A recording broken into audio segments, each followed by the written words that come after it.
This is Guardians for Health and Freedom podcast, and we are in International Symposium for Nutrition Medicine in Tokyo. And one of the speakers, Dr. Homer Lim from Philippines, Philippine Society for Orthomolecular Medicine, is here today. And thank you, Dr. Homer Lim, for being here today. My pleasure. So this is Orthomolecular Medicine Symposium.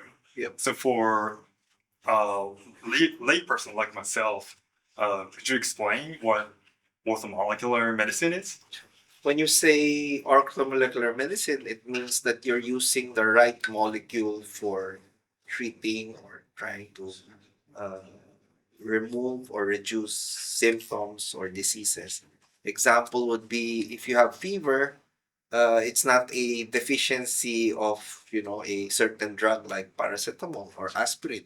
It could be a too much sodium, or you're not getting enough water into the body. So what it means when we're saying orthomolecular medicine, we're using the right molecules, whether it's a vitamin, a mineral, or a natural supplement that has the body has the ability to use. Example also would be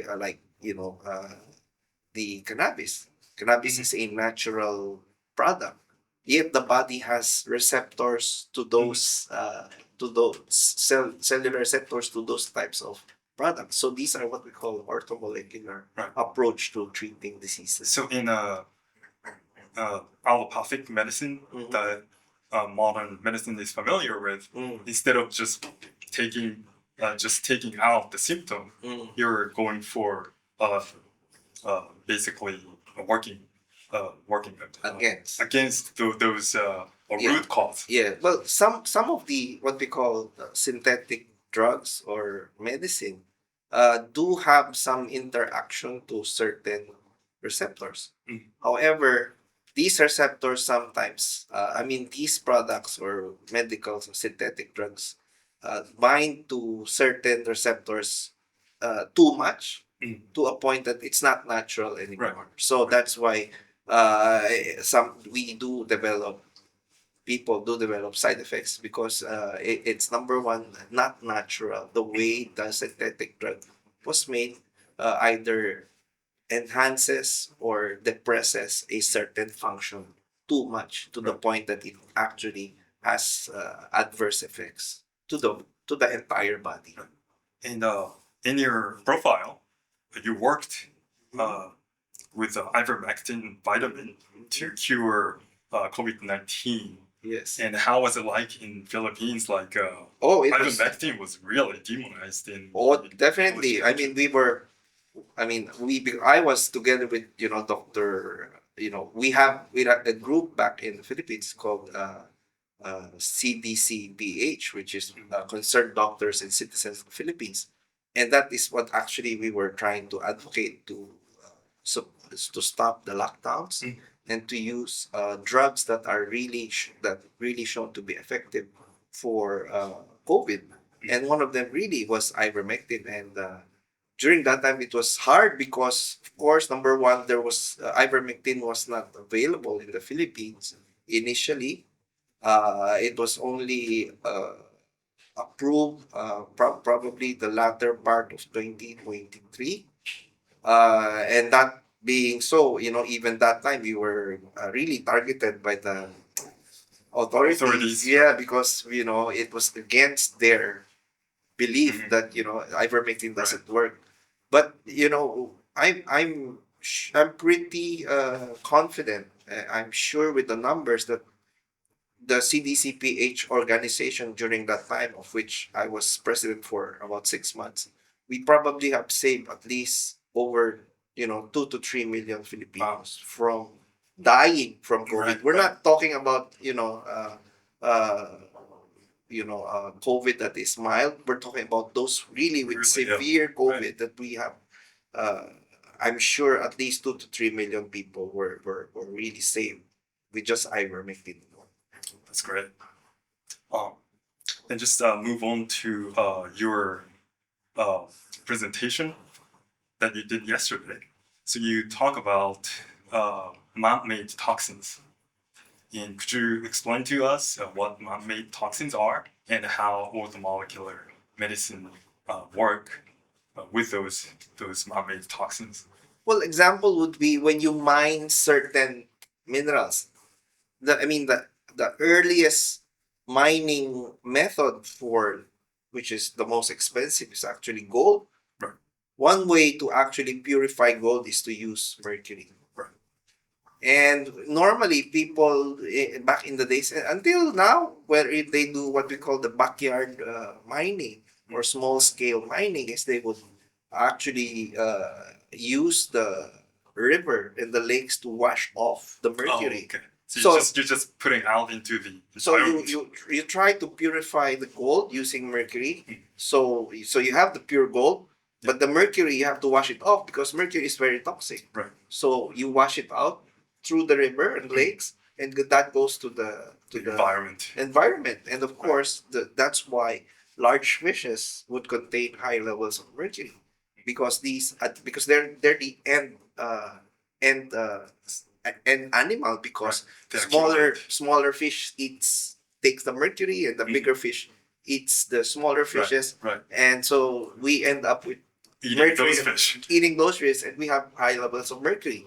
So one way of orthomolecular medicine trying to address is certain minerals actually blocks the absorption of these minerals. Example would be selenium. Yep. Selenium actually is a very important micronutrient, not just for immune system, but it also can block the absorption of toxic heavy metals, whether it's mercury, aluminum, lead. So these are simple stuff that is, easy to get. So these are things or ways how we actually can use orthomolecular medicine in times of, too much toxins. The other toxic substance you mentioned in the presentation is it's lead. Lead, And yes. the lead is originally a lot of it in gasoline. Leaded gasoline, correct. So, probably leaded gasoline only started 20 years ago, but before that, everybody was using leaded gasoline. In fact, they did a study before the advent of leaded gasoline. People who were wearing shoes, and they would actually wear their shoes into the house at high levels of mercury inside the house. Right. So because of the amount of lead in the Right. atmosphere that would fall down into the ground, and people walk, of course, it gets stuck in the shoes. So you really, that's really a big issue, because lead also has been shown to decrease IQ in children. Yeah, I just saw the Lancet study. Yes. It's actually from October 2023. Says global health burden and cost of lead exposure in Yes. children and adults. Actually, Correct. that's Correct. a recent study. Yes. So until recently, it wasn't the environmental toxin, the effect to human body wasn't known. No, you'll be surprised that the studies on these heavy metals have actually been present even in the 60s. Right. It's a matter of managing, again, So during the COVID, we kind of were enlightened with people trying, or certain organization trying to make a narrative, right. right? Yeah. Yeah. Right? So So it's the same same thing. More because these petroleum-based companies, yeah. they have they to, don't want to say it's toxic. yeah, because then they're gonna be sued. Yeah. So you play down all these papers, make sure that they don't reach the mass media, Yeah. or they pay off mass media, so that the people won't be. But the studies have been there as early as the 60s and 70s. And now, just connecting to Mhm. that topic, it's microplastic. Mm. So when when plastic was being started to use, Mhm. obviously people thought it's safe. It's because it's used everywhere. Right. So there was a article on ProPublica wherein this giant company, petrochemical company, was using a certain plastic as a coating for cooking wares. Right. So people would know already what Yeah. I'm talking about, right? And the scientists one of the researchers was trying to check for these plastics in the urine of the staff. When did that study? 70s. 70s. Imagine, Right. in the 70s. So of course they were trying to check for the the petrochemical in the blood of those working in the factory. Mhm. Of course, what should you do to compare it with? You have to have somebody who are not exposed or not working in the factory, right? So when this particular engineer or researcher checked the urine of those not working, guess what? She found out the same chemicals also in these types of Right. population. So now she was panicking. How come it's everywhere, not just the factory workers? And that paper or that project was actually shut down by the company. Because that's the same. So Same and structure. and that was in the 70s. Yeah. And then they were trying to get as many samples as they can. And they found out that the only place that was still not exposed to that certain chemicals was in some mountain in China. So most likely they were still introduced with that Right. non-stick coating cookware. Yeah. So imagine, so it's been there. It's just that we've not been able to get access to it because, prior to the advent of internet, Yeah. you won't have access, right? Because when I studied microplastic briefly, Yes. the research of danger of microplastic only started to notice in the 2000s. Yes. But like you said, it's already known way before. Yeah. So that means it's being suppressed, but those environmental conscious people, there are more and more of those people. So it cannot be suppressed anymore. Yes, correct. Because of that's what's nice about having the internet now is we have more access Mhm. to information. Right. Now, with regards to the information is right or wrong, Mm-hmm. then you have to use your own judgment. Yeah, that's right. So I think not everything online is, of course, correct. Yeah. But if you can surmise or can discern and decide, if you have got 2 or 2 plus 3 is 5, then most likely that is probably true and correct, right? So I think people are more aware now. That's why there's a big what we call woke consciousness, whatever that means.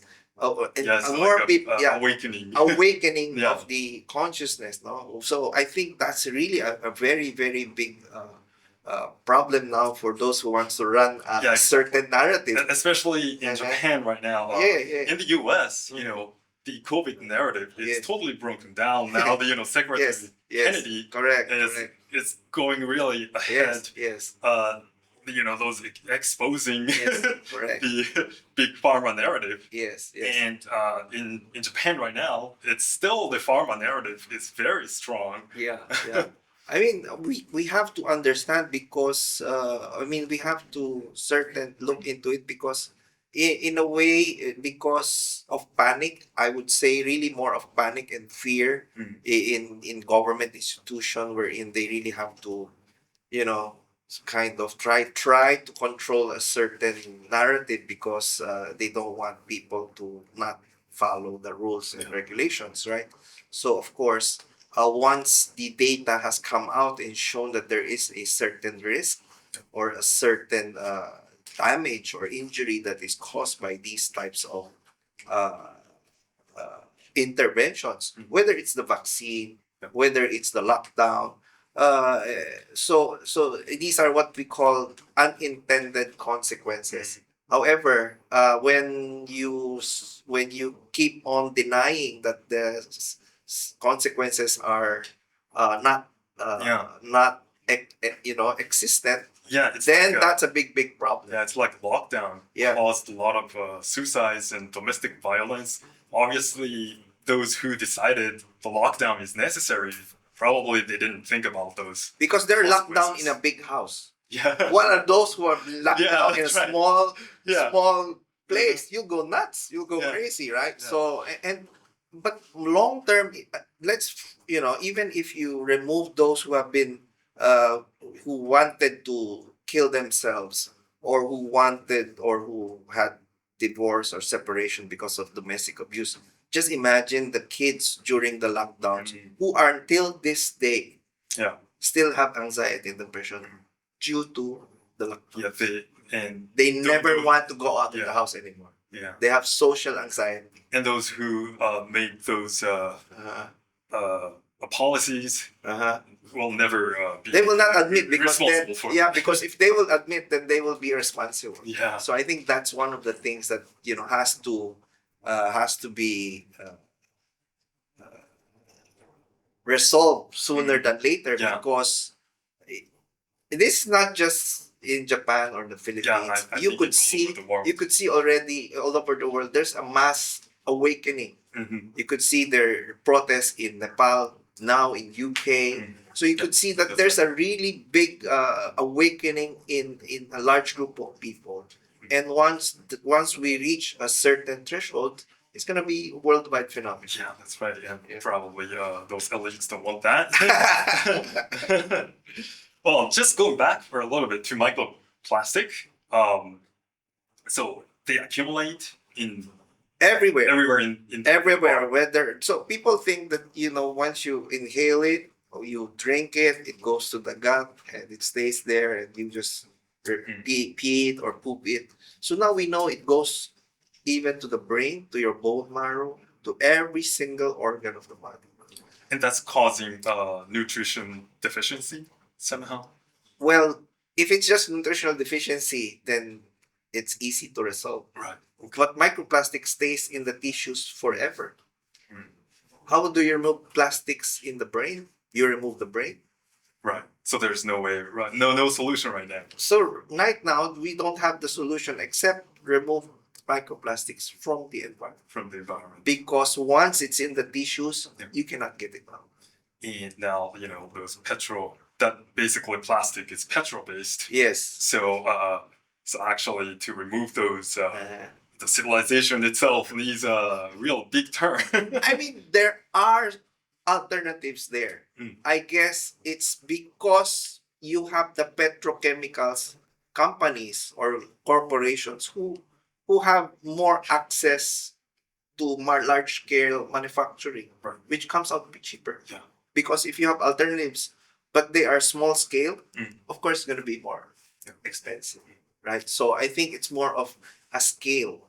If there is if the demand becomes bigger, then I'm sure these companies will be able to make it bigger. Right. I mean, bigger volume. Then of course, eventually the prices will actually go down. But again, it's a conscious choice. Yeah. It's a conscious choice. So in the US, Japan, and Europe, they all promote bioeconomy right now. So basically making everything more recyclable. Yeah. And what do you think of those bioplastic? Well, I mean, if it's so, there are. I think even here in Japan, where they're now making sort of biodegradable materials that are not actually plastics. So that's a better way rather than trying to keep producing or recycling plastics, because they will still eventually become microplastics. Right. So you're not actually solving any problem. You're just making it sound nice, but actually you're not making it. You're not solving the problem, because at the end of the day, there's still going to be microplastics. So if you burn the plastics, it's still have. You burn the plastics, okay, but the problem is the fumes. Right. That's not microplastic, but those are volatile hydrocarbons, which are also toxic. So you remove the microplastics, but then you have volatile, unless you have, I guess, filters wherein you actually trap those hydrocarbons as you are burning these microplastics. Is the filter actually made of microplastics? Plastic. So they could be right. Yeah. Right. So, but at least you can reduce the exposure, or or the contamination of the environment or atmosphere. So there's no a one-time solution that removes the microplastic Well, all at once. There is it's called a plasma. It's a plasma device wherein you burn, nothing will come out. It means zero. Oh, So there are available plasma, what they call plasma devices that burns, incinerators. So it's called plasma incinerators. So they don't produce anything because literally it's broken down to molecules. it's very expensive right now. Sure, Yeah. definitely gonna be super expensive. Right. But that is available. But in the future, once it's more burned like that way. Yeah, maybe. yeah. I mean, eventually that's what you want, right? So, But then if you could burn more plastic, then maybe they'll be producing more. So that's not a well, yeah, correct. So probably Uh-huh. there's actually, like we talked about, Yes. a mass awakening. Yes, But yes. we're gonna need Yeah. awakening in terms of petrochemical Well, civilization. Well, again, it's a matter of choice, right? Right. So once more people, or would have that sense of choosing the right, products, then of course that demand comes down, then everything will follow. So so if you're advising to ordinary people who are conscious, who doesn't want to take more microplastic anymore, what should they do? Oh my God, what should they do? Because remember, the number one source of microplastics is actually inhalation. Right. So it's in the air. It's in the air. So I think the best way to avoid exposure to microplastics, you have to live in one mountain Where nobody is there. that hopefully those microplastics won't Doesn't come up that come high. up that high. that's Right. so. But then in your presentation, you talked about the polyester underwear. Yeah. So probably you can start from not wearing. Yeah, I mean that's polyester. So there was a study. This was actually in Iran, wherein the paper was not replicated. So one of the ways for us to check and validate the paper if it's valid was this paper validated. However, this paper showed that those men and women who were wearing polyester underwear had a lower number of sperm count, or zero sperm count actually, and then women who wear these polyester type of underwear had more abortions or Still they worth not, it. they never get pregnant. I mean, these were from dogs. So again, you can choose between a Cotton cloth. cotton. Again, it's a matter of cost, right? So Right. why would people choose one over the other? Most of the time when they go and buy, It's they're not cheaper. gonna look Yeah. the first thing they're gonna look at is a price. Yeah, that's right. Right? Yeah. So I think that's really the goal there, is how to increase the demand so that the prices of these natural products will be comparable to these synthetic fibers. So if there is more conscious people Yes. choosing Yes. cotton cloth Yes. more than polyester cloth, Correct. or acrylic Yes. for those sweaters, Yes. Correct. then that's the easiest thing. Yes, probably you people can do. drive the producers to produce products that they know will sell. Yeah, They will not sell products that they will nobody not buy. buy, right? Yeah, So if people become more conscious and aware, then of course, then you get you probably will get more. How would you say, a cheaper alternative? yeah. Okay, so let me ask another one. Yeah. If you are advisor to head of the state, Yes. and if you have the power to change policy, Yes. what would you do? Oh my goodness. Well, I think the first policy really is, people. This is more political, right? So in politics, it's about showmanship. Sadly, all over the world, Yeah. no exception to the rule. All these, what we call elected officials are, showmanship. So, but if they are really awakened, just like what Secretary Kennedy, wherein he's really given a free hand with policies within the Department of Health, is really to educate the public, number one. I think that's the most important thing. And then let the people choose what is the best for them. And also, Kennedy has a lot of support from those awakened or American people. So maybe that's an important thing to, if you want to do radical change. Yeah, because President Trump has his full support. Right? But once he loses support, then he's gonna maybe going to have to go back. But for any head of state who they have to be awakened. Yeah. You cannot tell that, because at the end of the day, it's still gonna be about if there's vested interest. Yeah, if there's a lot of donations from petrochemical corporations, they're not going to be able to push for cotton. Exactly.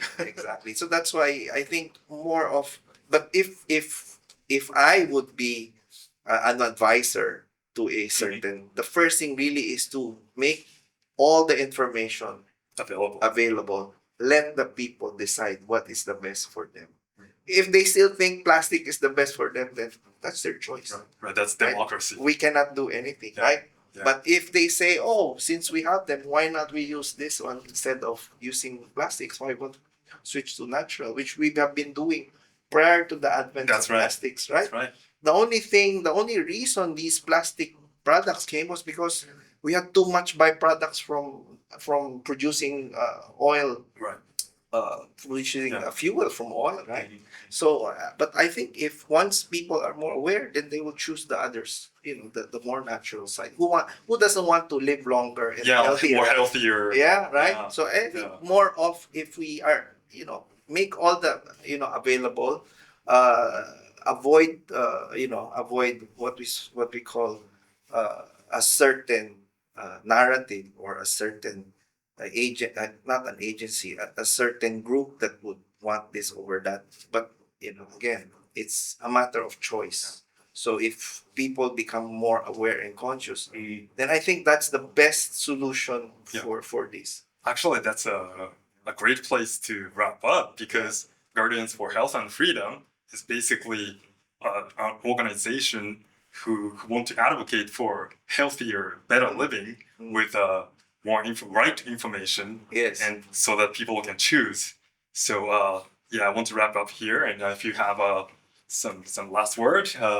Well, for everyone who's watching this, if you think you're alone, you're not.